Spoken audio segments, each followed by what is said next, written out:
Representatives. Joining us now, Kevin McCarthy. He's the Majority Whip, the #3 Republican leader in the House of Representatives. Thanks very much for coming in. Thanks for having me. So are you ready to jump on that bandwagon and violate that Grover Norquist pledge? Look, I think what the American people want, they want to see the problem solved. And what we have, we spend more than $1 trillion more and we bring it every year. So we got to solve that problem. We have a weak economy. We borrow 8% of our GDP for less than 2% growth. So what we need is overall tax reform. Now, the president says he wants a balanced approach. He wants revenues, plus he wants spending cuts. The speaker's been down there. He says there's a way for revenues. Not to raise the rates, because that harms the economy and small business, but close special interest loopholes to get the revenue. But also what the president needs to do, show us where those cuts are. Show us where we can cut back on government growth to have that balanced approach. Because he says he's ready for some entitlement cuts.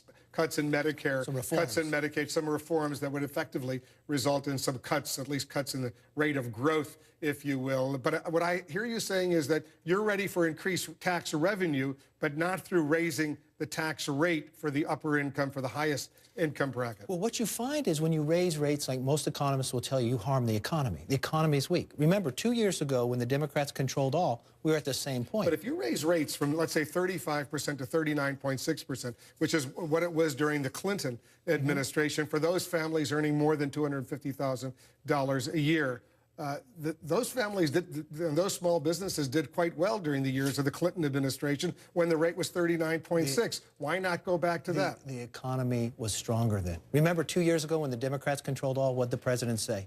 President Obama, who had Nancy Pelosi as speaker then and Reid, said don't raise the rates in a down economy, hurts it. The president now says, too, he's looking for that revenue. But the economy is a little stronger now than it was 2 years ago. I don't know if you've been out there in the economy. Take the a look place at where today. I heard, You've seen a lot of people underemployed, out of employed. You see half of those college students coming out. A lot of them can't find jobs. We need a much stronger economy. We're at our lowest point of new startups in 17 years for small business, and that's the greatest growth to economy. So when you look to the future, we're in a weak position. What about raising it from 35 to 36 or 37%, not all the way up to 39.6%? Look, you raise that, so what's that get you? $31 billion for the next year? Well, $1 billion here and $1 billion there. After a while, you're talking real money. So what you really want to do is sit down and find a place that you can control government spending and raise more revenue. If the goal is to raise more revenue, what is the best way to do that at the same time protecting the economy? So if you're able to gain more revenue by closing special loopholes and limiting on them and keeping the rate down so you have better job growth, isn't that a better outcome? And that's what we should be talking about. The president says, and he makes this point repeatedly, the White House put out a whole report on it today, you know what? The 98% who make under $250,000 a year, just let them continue to have the same tax rates. Don't make their tax rates go up at the end of the year. Take them out of this negotiation. Renew the tax. Make sure they keep that rate that they have right now. Why not do that? Well, the goal is to solve the problem. That doesn't solve the problem overall because you don't get enough. 98% of the middle-class families. But you do, they don't have to worry about it. You do nothing about the growth of government. That 98% is still going to be worried about the economy we have, the debt that we have. Let's solve this problem once and for all. If you get Can you do that in 3 weeks?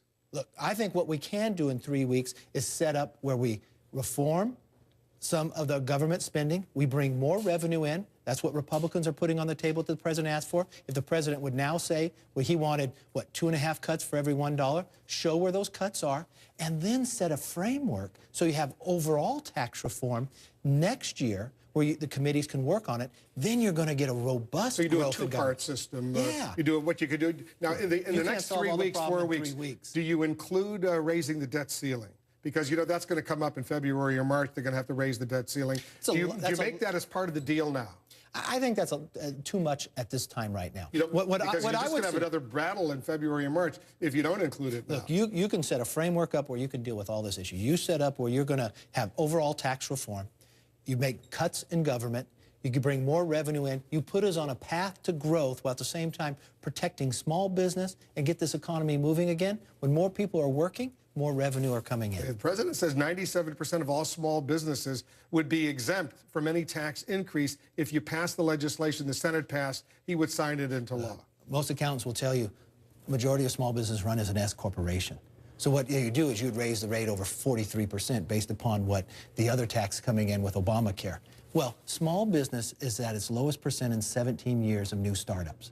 Small business creates more jobs than large corporations. So if you look towards the future, we're at a weaker point. So you don't want to harm more of small business. So let's sit at the table, find places you close those special loopholes, bring the president the more revenues that he asked for, where Republicans have put that on the table now, while keeping the economy able to grow. This new CNN ORC poll that we just released today, is the GOP doing enough to cooperate with President Obama? 24% say yes, 70% say no. Politically speaking, it will appear to a lot of Americans you're simply trying to protect the rich. Wow, that's not the case when you see, if we're trying to solve a problem. We put revenues on the table, started right off with that. The president says he wants a balance. Where are those 2.5 cuts for every dollar you take? The other thing... Are you ready to accept that 2.5 for one? Spending cuts and tax increases in terms of revenue increases? We provide the revenue already there. We're sitting at the table. I think if you took that poll where they look what's offered at the table, the poll would probably be different. That poll, if I recall correctly, also says 70% want to see the president offer spending cuts and work with Republicans, even if it means going against his own beliefs. What do you think about this idea? Lindsey Graham pitched it over the weekend of capping deductions at $30,000 or $40,000 a year, whether it's charitable contributions, home mortgage deductions, and he says you could raise $1 trillion. Well, those are different options that all should be on the table. You can talk about, and you'd gain more revenue that way than raising the tax rates, but you got to sit at a table and start talking about it. So are you sitting at that table now? Have those negotiations really started in earnest? Because the clock is ticking. Well, I know the speaker has started from the very beginning after election. He's been down to the White House. He's met with the president. I know they talked over the weekend as well. But the one thing you have to remember here, you can't solve this problem just by more revenue. We're going to have to control the spending of government. And that's why the president even admits he needs 2.5 times as much as you get at revenue. That's what we need to start talking about. The president has offered nothing. We got 3 weeks to go. Now is the time to... I haven't seen anything, though, yet. Have you heard him talk about it? I know we've talked a lot about... You're talking about Medicare cuts or Medicaid cuts, entitlements. There's loopholes in there that you can limit from all different prospects. But the thing you could find is we talk a lot about that revenue side. This whole conversation has been more revenue than it has about where can we find the government cuts. And we should spend the same amount of time on that as well. That brings compromise. That brings a solution. But more importantly, that solves the problem. You want to raise the eligibility for Medicare from 65 to 67? Look, there's all sorts of things that could be on the table. That's all worth discussing. And I think the American people want to see a solution. At the end of the day, you want a solution, not to continue the problem. Will there be a deal before December 31st? If you're looking for Republicans, we want a deal. And that's why we came to the table first. Kevin McCarthy is the majority whip in the House of Representatives. Thanks for coming in. Thanks for having me. Good luck. We're all counting on you guys to get this done. That's great.